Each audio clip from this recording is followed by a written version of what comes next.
video here. Checking the sound. Waiting for my friend Frank Smulders to join. We are going to talk about the wines of Valduero. We're going to talk about and taste wines from Valduero, from Ribera del Duero. Well, we're waiting for Frank. Looking forward to meet him again. It is a long time ago.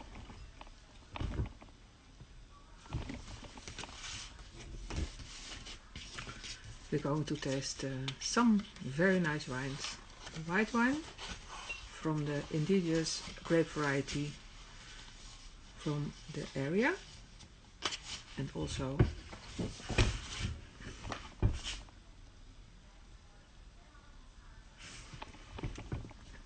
well, hope Frank didn't forget his oh, here it is.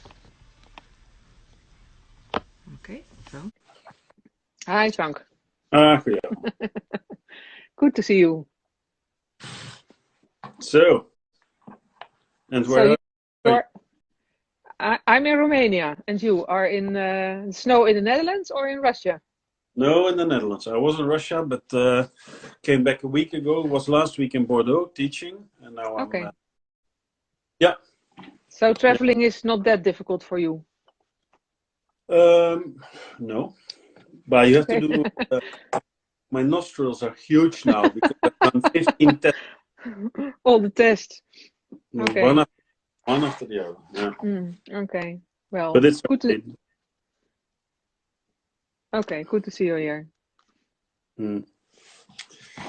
So we are going to taste some nice wines together.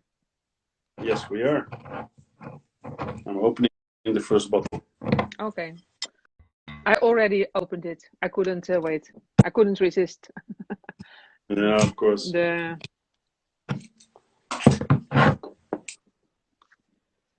So you visited the Valduero winery several times, or? I did. Yeah. Well, several times. I think 2 or 3 times, if I remember well. Because I only knew them from the internet, and it looks marvelous. It's a very beautiful winery. It's a fantastic winery. Yeah.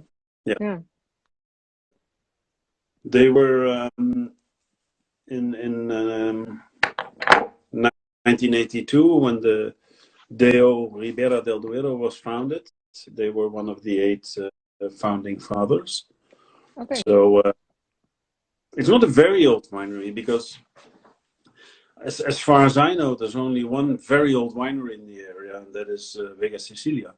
Okay. But at least it's one of the older ones. But of course, Ribera del Duero is a very new DO in a certain way. I mean, it's very famous nowadays, and it's grown a lot. It's 22,000 hectares, but it's not one of the classic wine areas of Spain. It's relatively speaking a newcomer. So also Valduero is as beautiful as it is not very old. No, and it's a family-owned company. It's family-owned, yeah. It was founded by the father of the 2 sisters who actually nowadays own and run the winery. Okay. Yeah. So it's a kind of girl power now. Yeah, if you want. Yeah. That's. I only met one of the 2 sisters, but I think they're both quite strong characters. Yes. Okay. And one is the winemaker, and one is the export lady, or how? Yeah. One is more like the winemaker, and the other one is more for the I think like the commercial, maybe. I don't know. I'm not sure if she would call herself commercial director, but I think she's more in that part of the business. Yeah. Okay. Yeah. Okay. Yeah. Good combination. Absolutely. Yeah. And I think the way I see it is that Valduero is one of the top wineries in the area. Actually, has been already for a long time. Meanwhile, so I think because I remember the wines from the time that I worked at Souter, which is now like 20 years ago. We were actually importing the wines, and already at that time it was seen as one of the top wineries, and I think that position hasn't changed. There are a lot of very good wineries in Ribera del Duero, but still,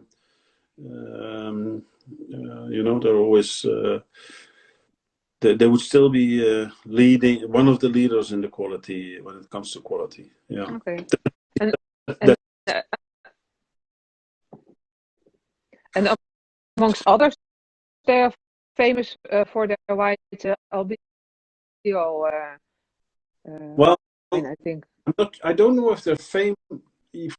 Yeah, maybe, but the point is also that there is not that much albino. I think in the latest figures it says 3.6% for the whole area. It's rapidly growing now because, as you know, albino was until recently was of course it was there. It's a local grape variety, but it was not allowed to use it to make a white wine under the DO Ribera del Duero. So either it was blended with red grapes to produce rosé, clarete, or you could make a white wine, but then you had to declare it as Vino la Lechera de Castilla y León. And this is what some wineries were doing, but 2 years ago, only 2 years ago, 2019, it was the legislation was changed, and now it is possible to make white Ribera del Duero based on this grape variety. But I don't know how many wineries make it, but not many, because there's not much of it. No, okay. Yeah. So it's some kind of exclusive wine then. It really is a special wine. Well, it is, because there's not much of it. Yeah. And this is the Albio, which is Albio Mayor, which is a variety that is has very good acidity levels, and actually in this climate of Ribera del Duero, the acidity is always there anyway. Yeah? This is one of the differences between Ribera del Duero and Rioja. Ribera has more acidity, which is, I think, mainly the result because of the very cold nights. Okay. Which Rioja doesn't have.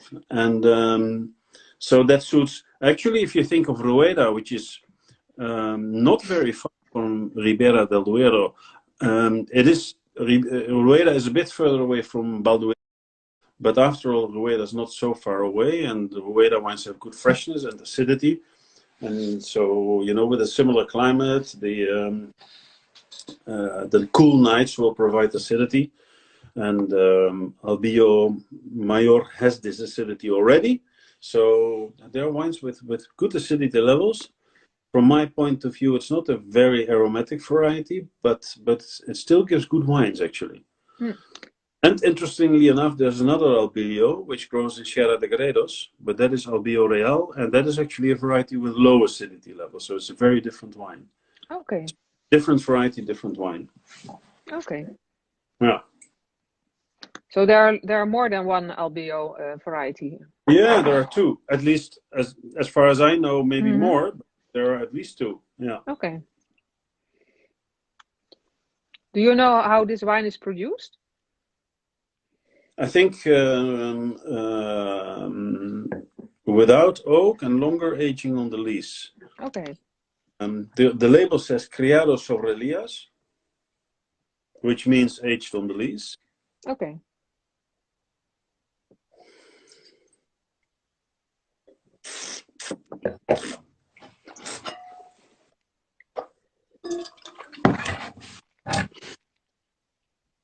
I'm a bit confused now. Yeah. Because? No, I begin to wonder whether it does have some oak. I thought I remembered it was made without oak. I couldn't find it on the internet. No, I think it's without oak. But you can feel the freshness in the wine. Eh? Yes, sure. I think in WCT we would say medium plus acidity. Not yeah. No. But on the nose, I almost have some sweet fruit. Yeah, even some marzipan or something. Yeah, that's true.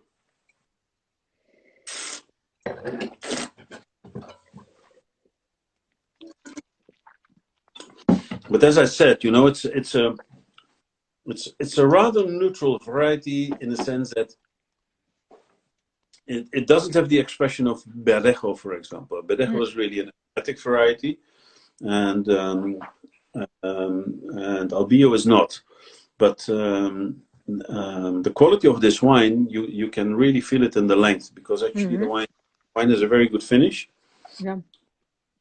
And in the finish, you feel the acidity, but you also feel texture of the lees aging. You feel some intensity, some power.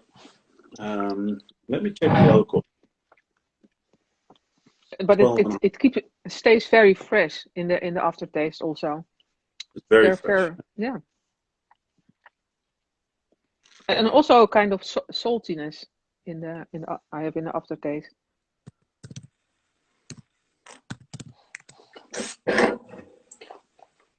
12.5%. That's medium or low on WSET terms. Medium. Medium acidity. Yeah, absolutely. Well, I was thinking, you were with me in Ribera del Duero, no? Yes, I was with you at Vega Sicilia even.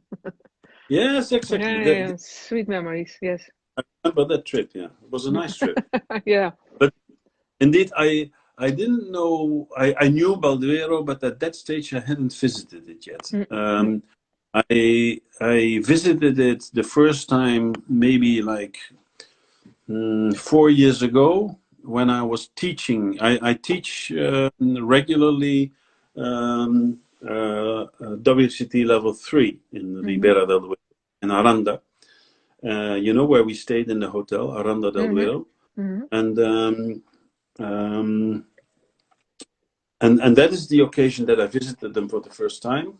And like maybe 1.5 years ago, when in another trip with students, where we went to Ribera and to Rioja, we actually visited with the group Balduero also, and it was really great. It was a very, very good visit. Yeah, it's a beautiful area. It's a beautiful area. It is, and I think I would. It's a funny story. I visited also like 3 years ago the Consejo Regulador. I think did we also go there in that trip or not? Maybe not. I must look it up. I don't think. But the Consejo Regulador, where I know the technical director, and actually I was asking him about why Ribera del Duero is not a DOCA. As you know, there's like a superior category in Spain, Denominación de Origen Calificada, and there are only 2 areas at this stage, Rioja and Priorat. And in that visit, I think it was 4 years ago, he said, I said, why are you not a DOCA? Because you're in the same league, you belong to the top of Spain. And then his answer was, it was quite funny. He said, we don't need that because we are already the best. And so I said, I said, well, the best. So I was a bit hesitant to confirm, and he said, what else? I said, well, Rioja and Priorat. And then he said, not Priorat, that's Garnacha. That can never be the best. Yeah, that's different. But Rioja, yeah. Well, and then he sort of rephrased it, and he said, I think we have the highest average quality. And then I thought about it and said, yeah, you're right about that. That could very well be true. Because, and this is, of course, a big difference with Rioja is that Ribera del Duero doesn't have the very big wineries that Rioja has. And of course, on the one hand, it's the strength of Rioja because it made Rioja famous for on every level of consumers. Everybody knows Rioja in the world because you have these huge brands that are selling all over the world, and they do millions and millions and millions of bottles. And that kind of wineries you just don't have in Ribera del Duero. So basically, Ribera del Duero are almost all estate wines. Okay. And that means that not that all the wines are equally great, but it means that the average quality is indeed very high if you look at it that way. So I thought he was a bit right about that. The average quality is based in Spain. Yeah. Okay. Okay. So the big difference is that, and also the acidity in the wines, the freshness in the wines. The big difference. Climate. Rioja has a very funny climate because although it is 300-400 kilometers away from the Mediterranean Sea, it has a predominantly Mediterranean climate with a little bit of Atlantic influence and a little bit of continental influence, but it is predominantly Mediterranean, meaning soft winters and not too hot summers. And Ribera is totally different from that. Ribera has is really like a continental climate. There is no influence from the ocean or the sea at all, and you have the altitude. So what you get in Ribera is very cold winters, quite often with a bit of snow and quite often frost, and then a cold spring, and then quite late the spring begins. And the flowering starts, and the flowering of Tempranillo here is 3 weeks later compared to Rioja. And then you get very hot July and August, and then the ripening goes very fast. But at the same time, every night it is slowed down by the cold nights. So what you get in that climate is that the same grape variety, Tempranillo, is giving much smaller berries. Which are thicker skinned, higher in the acidity, but also higher in the sugar. So you get more of everything. You get more tannins, more acidity, and more alcohol. Okay. So Ribera is a much more powerful wine, you could say, than Rioja. Okay. Well, let's try a red one then. Yes, and you have the Reserva, no? Yes. I have the Reserva. I have the Grand Reserva. I think you should start. Yeah. Yeah.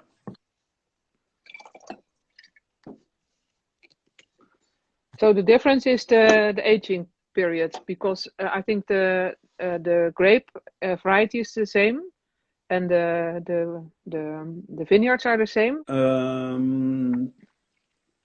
Yes, in theory that is true. But for a wine like a Gran Reserva, they will not use exactly the same grapes. Okay, so the different vineyards or more selected grapes. Yes, like good producers like Valduero or others in the area or others in Rioja, they will only make Gran Reserva from the very best plots, usually the oldest. And only in the really good vintages, in the best vintages. Okay. So what vintage is your wine? Your Gran Reserva? 2010. 2010. Okay. Yeah. But of course, in a very good vintage, they would make a Reserva and the Gran Reserva, obviously. But still, the Gran Reserva. They would be more selective. So there could be years, generally speaking, where they do a Reserva but not a Gran Reserva. There can be years where they do both. There could, in theory, even be years where they do neither of them if it's not good enough vintage.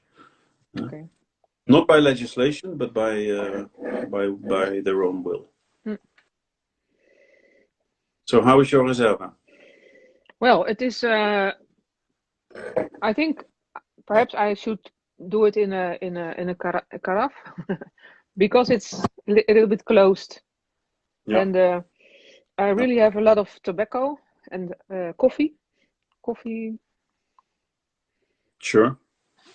And dark fruit, but it's more to the coffee than to the fruit. On the nose.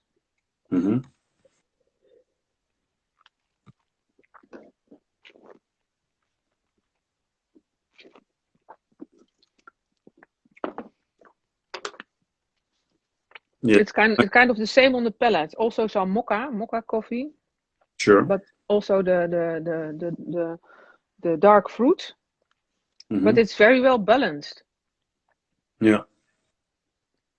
It's really nice. I like it. Yes. No, great wine. It's a great wine. Super. But Yeah. I'm while we're speaking, I'm looking at their website, and I Mm-hmm. can see indeed that for the Grande Reserva they would use plots that are at least 70 years old, Mm-hmm. and on the Reserva they would use plots that are 40 years old. Okay. Yeah.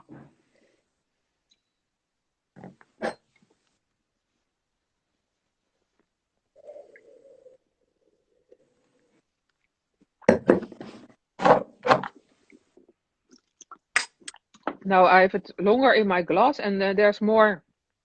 The fruit comes more. It's still very much coffee and tobacco, but the fruit is coming out. Mm-hmm.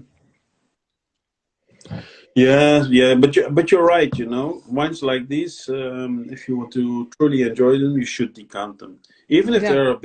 they are a bit older. But you know, they have been such a long time in oak, and actually for the Reserva, it says 2.5 years, Mm. 30 months. 30 months, yes. And then Well, 18 months, on the and then website. 18 months in the bottle.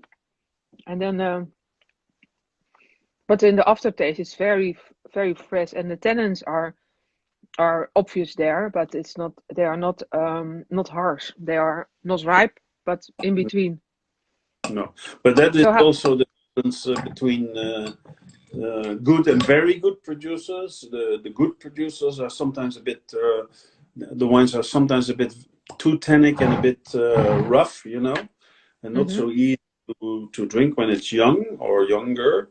And even with time, you will always feel those tannins. But of course, the better producers who do better work in the vineyards, and they would have better quality of the wines. And this is something which is very important for Valduero.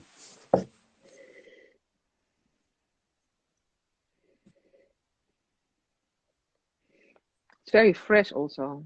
It stays fresh. Yeah, Yeah. I think that really is a big difference with Rioja wines. Yes, you will never get that acidity. Mm. Rioja tends to be a bit rounder, milder, softer. Mm. I mean, don't get me wrong, eh? Rioja is great potential. Mm-hmm. Yeah. So is Ribera del Duero. But I think it's I think the basis is of course a grape variety, Tempranillo, Mm-hmm. which is the most important red variety in Spain, and planted almost all over Spain, and of course not giving great wine everywhere, but I do think that Spain's greatest red wines tend to be Tempranillo based.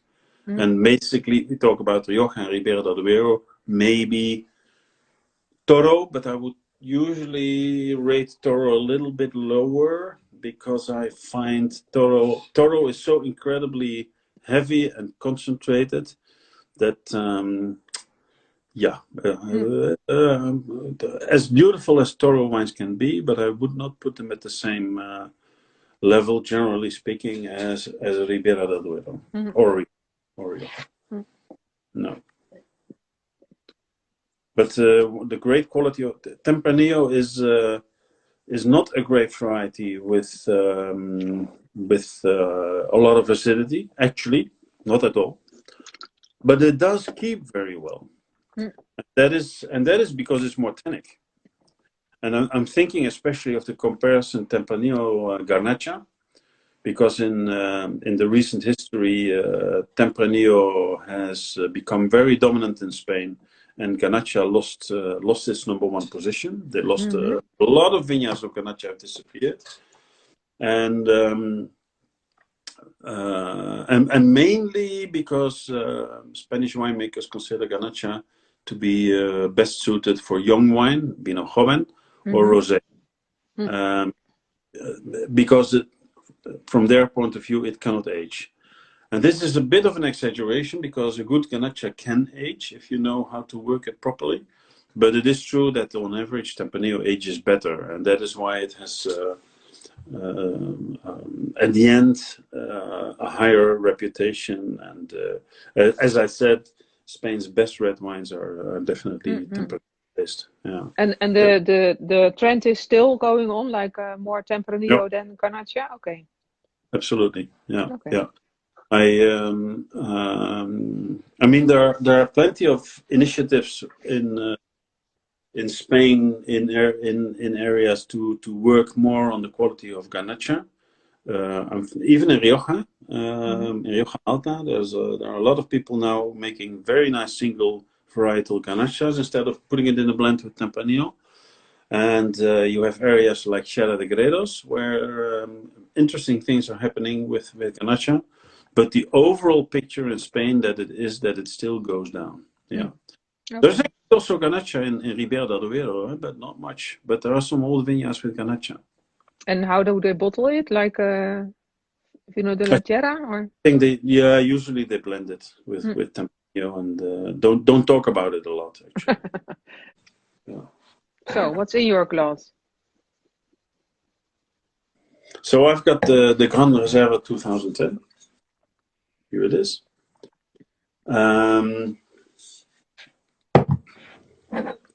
that wine is quite amazingly deep in color after 10, 11 years. Let's say 10 years now. It's got a very intense nose. You know, the beautiful thing is that this wine aged 4 years in oak barrels. I think it's a combination of French and American oak. And of course, you get a nose which is oaky, and as like in your wine, you get these sort of roasted coffee beans aromas. You get chocolate, sweet spices, vanilla.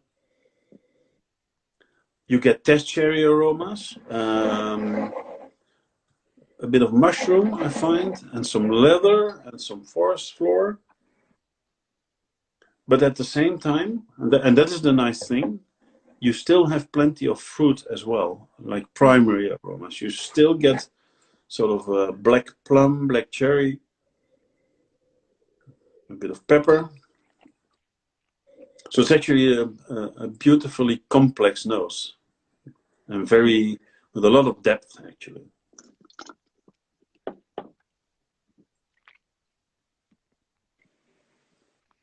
Yeah, it sounds there's a lot on the nose in your wine.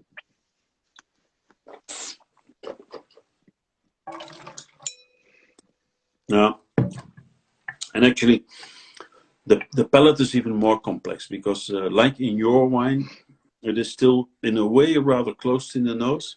And, I didn't decant it either, but if you want to enjoy this wine properly, you should decant it as well.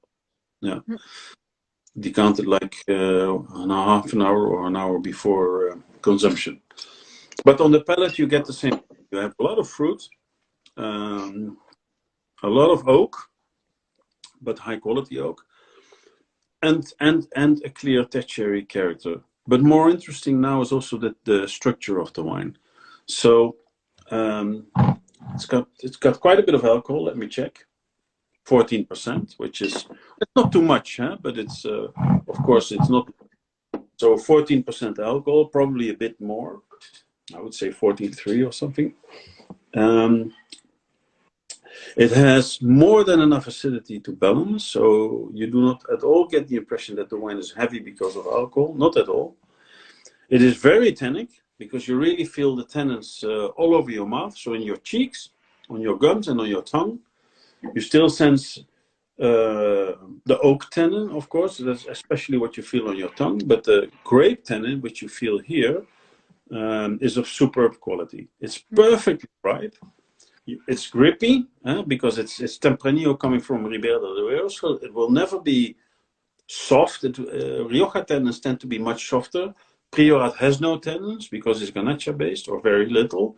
Maybe some very ripe tannin from Cariñena in Priorat, but this is really tannic, and you feel the tannins everywhere.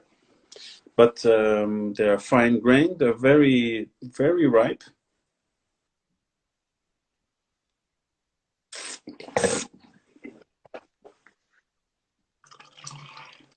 So, from my point of view, this wine should still age, but not so much because of the tannins, which are ripe and relatively soft already, but it should age to win more complexity and to get even more oak integration with the time.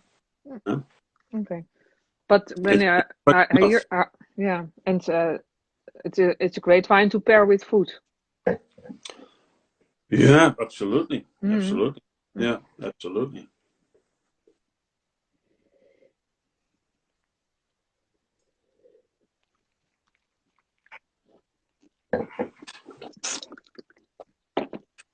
Yeah, it's really nice. Lamb chops. Lamb chops, yes. Lamb chops. Roasted lamb chops.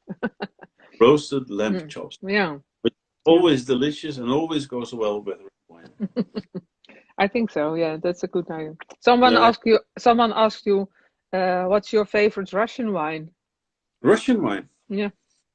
My favorite Russian wine. Oh, that's very hard to say. I don't know. I don't have one. But I did taste good Russian wines. I did. On the one hand, because in the supermarket chain where I work for, we sell, of course, a lot of Russian wine. But that is, of course, also Russian wine for the supermarket. So it's not always the best, but we try to select wines that are good, at least. And we have good wines from all different kind of grape varieties. It is, the wine production in Russia is taking place in the south, so close to the Black Sea. It's quite warm there in summer, also quite humid. Not very suitable from my point of view for grape varieties like Pinot Noir, Riesling, and Sauvignon Blanc. Of course, they try, because everybody tries, no matter the climate.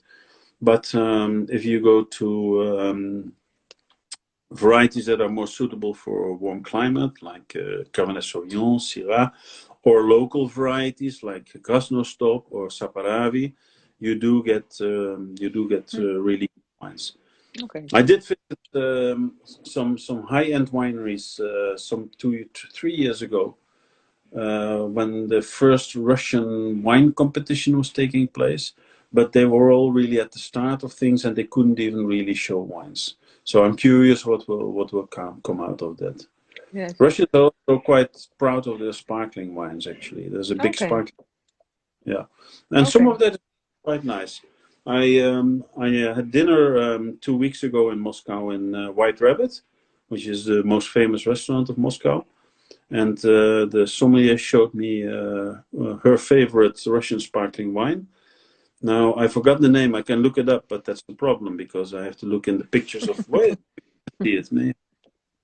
But that was actually quite good. It was not great, quite good. Yeah. Because I was with you also on a trip to Champagne, and we tasted a lot of beautiful champagnes. But is there any wine compared with Champagne? You can compare with Champagne, or not at that level? No, not yet. No. Not at the level of the champagnes that we visited and tasted. but that is there was another beautiful. Yeah, that's quite impossible. And you're selling a lot of Spanish wines also now in Russia?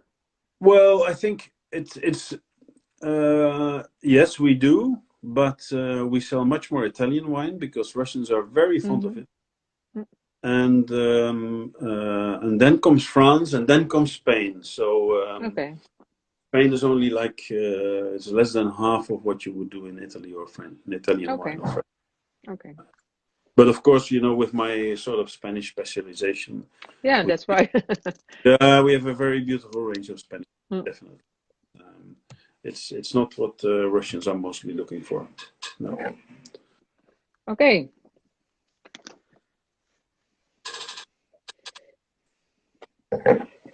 But I have to say, my reserve was really great.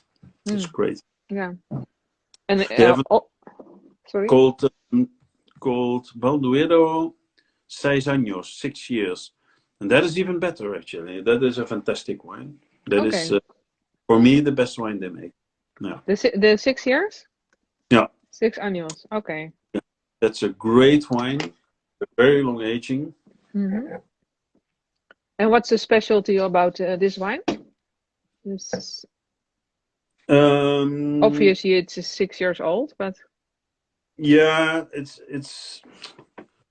I try to remember how they make it. I think it's a blend of. No, it's a wine that ages 3 years in barrel and 3 years in bottle, which is really long. And it's a very complex wine, which reminds me stylistically of Bodegas Sicilia Unico.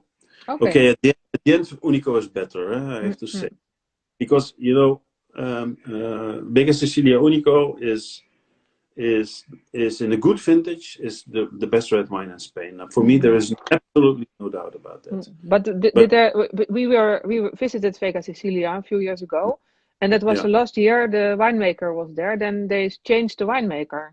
Yeah, I know. And didn't influence the style of the wine? I don't know. I honestly don't know, because I mean, 6 years. That is 4. I think it was 4 years ago, no, that we were there. Yeah, I think so. And so these wines are not on the market yet, and I haven't been there. Yeah. I did meet the winemaker from then. He was quite a crazy guy, actually. And he's now working for some other wineries. Amongst others, he is consulting Marques de Vargas in Rioja. And these wines really got better since he is there. And actually, I buy Marques de Vargas for my Russian supermarket chain. So yeah. He's a very good winemaker, I must say so. But I'm sure Bodegas Sicilia is still great. It has always been great. Yeah. Actually, the wine is opening up a little bit more. So the complexity in the nose is really increasing. That's wonderful. Yeah, mine is opening too. More fruity aromas are coming out. Yeah. It means, Anne-Wies, we have to go back, huh? Yeah, for sure. Well, you tell me when, and we will come. It was a good trip. It was really a good trip. Yes. All your trips are good, Frank. Yeah, I do. Actually, I'm going to stop with it, but you stopped with this travel. Well, I'll tell you, I decided to stop with it after last year. So this year I wouldn't do it any longer. But last year we had a lot of trips organized and people subscribed and visits arranged, and then came COVID. So they're all postponed, and I reckon I would finish them in the second part of this year, hopefully. Then I will probably stop with it, or reduce it to just a few. Yeah, it's difficult.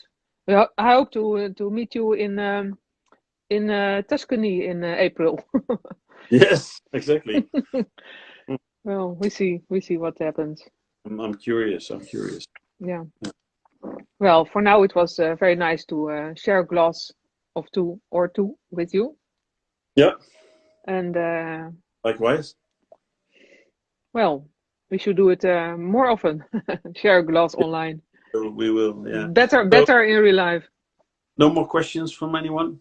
No, I don't see any questions anymore. So you were very clear, I think, about the Spanish wines and your knowledge about the Spanish wines.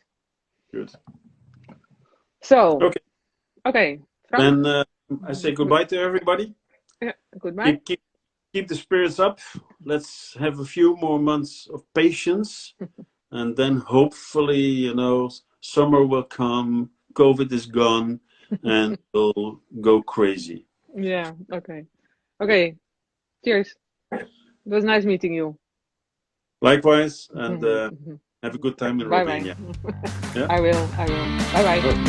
Bye-bye.